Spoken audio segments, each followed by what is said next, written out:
बिस्मिल्लाहिर्रहमानिर्रहीम। अस्सलाम वालेकुम। उम्मीद करता हूँ आप सब ठीक होंगे और मैं भी ठीक हूँ।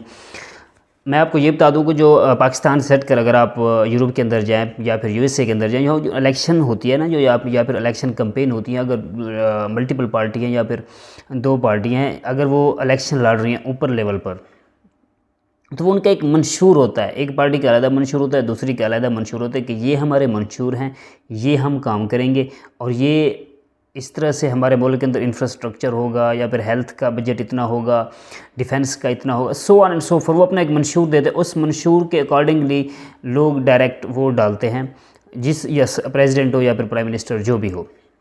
अब इससे हटकर जब मैं पाकिस्तान के अंदर आता हूँ तो ऊपर लेवल पर किसी न किसी हद तक मुझे ये चीज़ नज़र आती है, यानी कि अगर तरीके इंसाफ है तो उसका अपना मंशूर होगा, PMLN है तो उसका अपना मंशूर होगा, पीपल्स पार्टी है तो उसका अपना मंशूर होगा।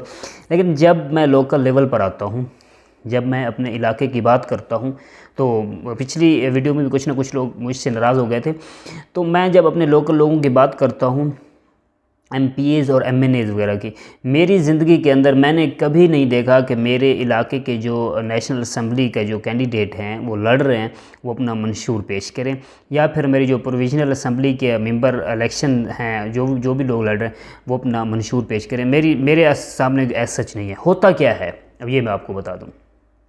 कोई भी हो, सरदार साहब आएंगे जनाब, आपके गांव के जो बड़े हैं, एक हैं दो हैं, जो उनका मेरा ख्याल है कि पर्सनल उनका जो रिलेशन होता है, फिर उनके साथ वो अपने पर्सनल बेनिफिट लेते हैं, उनके पास आएंगे जनाब, और आप 150-200 आदमी, इससे भी ज़्यादा शायद इकट्ठा कर लेंगे और वो उसको दावत देंगे, जनाब सरदार साहब आए, गोदा जनाब हमारी बैठक पे आ गया, लिहाजा हमने इनको वोट डालना है।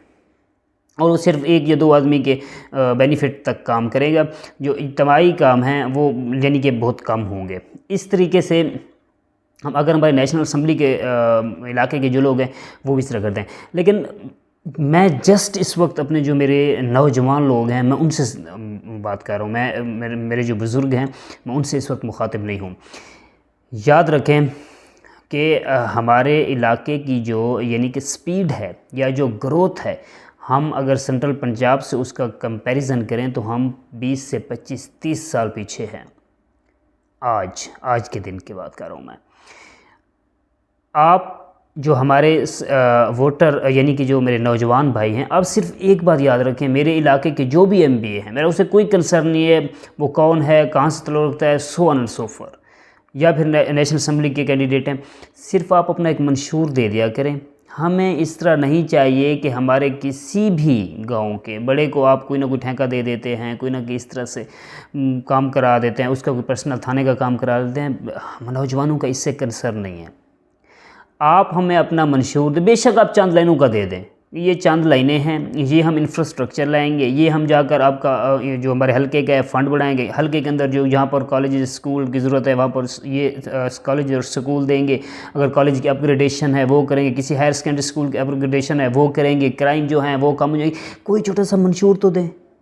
और आप लोग आते हैं, हमसे वोट लेके चले जाते हैं, हमारे नौजवान आपको वोट देते हैं, आपको सपोर्ट करते हैं। ये 2-3 महीनों की जो जंग होती है, आपके पीछे भाग रहे होते हैं, आप उन्हें पागल बनाते हो, लेकिन एट द एंड होता ये है कि आप फिर 5 साल के लिए अंडरग्राउंड हो जाते हो।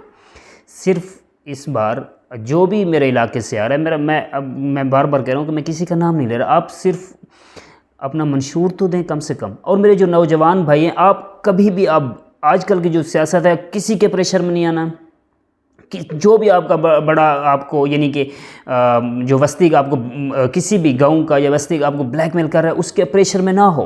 अब वो क्या कर लेंगे आपको? वो मैक्सिमम अगर आपको कोई, अगर आप यानी कि शरीफ इंसान है, किसी आपका ना कोई थाना से ताल्लुक़ है, ना कोई SH कोई आप चोरी चकारी में जाते हो, तो आपको क्या ज़रूरत है किसी के पीछे भागने की? आप चेक करो कि आपका जो कैंडिडेट है वो किस तरह का आदमी है। क्या वो हल्के के इंफ्रास्ट्रक्चर पे काम करता है? क्या वो हल्के के लोगों के लिए काम करता है? क्या वो और आपके जो यानी कि खुशी और गमी में वो शरीक होता है? आपकी जो एक्टिविटीज़ हैं क्या उसके लिए वो कर रहा है? क्या आपके जो इलाके या हल्के का जो क्राइम लेवल है क्या वो नीचे आया है? आप इन चीज़ों को चेक करो। हमारे मैं अपने बुज़ुर्गों को या बड़ों को किस तरह, यानी कि मेरी क्या ज़रूरत है कि मैं उनको समझाऊं, तो वो अपने एक ट्रेडिशनल माइंड को सेट के अकॉर्डिंगली उनको फॉलो कर रहे होते हैं। मैं इस वक्त सिर्फ अपने भाइयों से यह बात कह रहा हूं जो मेरे हम एज हैं या मुझसे बड़े हैं, मेरे लिए सारे काबिल एहतराम हैं।